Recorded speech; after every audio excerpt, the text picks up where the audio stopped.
নমস্কার, সাই বাবা ট্যারোটে সকলকে স্বাগত জানাই। আজকে একটি ছোট্ট রিডিং করব প্রেমজ জীবনকে কেন্দ্র করে।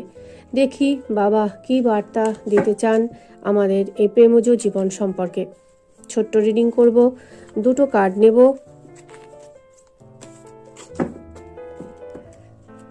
এই একটি কার্ড নিলাম এবং আরও একটি কার্ড নেব।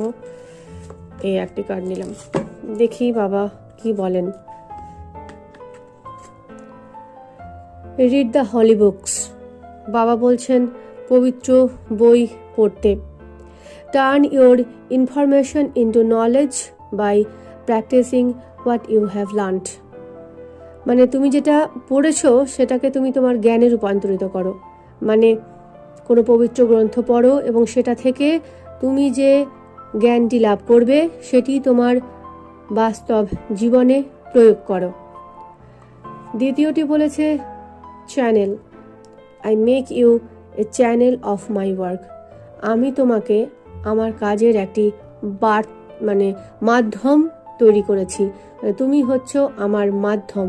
তোমার মাধ্যমে আমি আমার কাজ পরিচালিত করতে এসেছিলাম লাভ রিডিং, বাট এটা হয়তো ঐশ্বরিক প্রেম। এখানে পার্থিব প্রেমের তুলনায় মনে হচ্ছে ব্যাপারটি ঐশ্বরিক প্রেম। ঈশ্বর তোমাকে পছন্দ করেছেন নিজের দূত হিসেবে, তাই ঈশ্বর বলছেন কোনো পবিত্র ধর্মগ্রন্থ পাঠ করো। সেটা হতে পারে সাই সচ্চরিত্র, হতে পারে ভগবদ্গীতা, হতে পারে বাইবেল, হতে পারে কোরআন। যে ধর্ম অবলম্বন করো সেই ধর্ম অনুযায়ী পবিত্র গ্রন্থ পাঠ করো এবং সেই গ্রন্থ থেকে তুমি যে শিক্ষাটি গ্রহণ করবে সেটি তোমার ব্যক্তিগত জীবনে প্রয়োগ করো।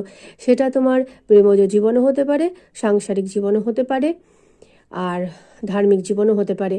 সঙ্গে বাবা বলছেন আমি তোমাকে আমার কাজের মাধ্যম হিসেবে বেছে নিয়েছি, তাই তোমাকে ধর্মগ্রন্থ পাঠ করতে বলছেন যেন তোমার সঙ্গে ঈশ্বরের যে যোগাযোগটা সেটি সহজ হয়, সরল হয়।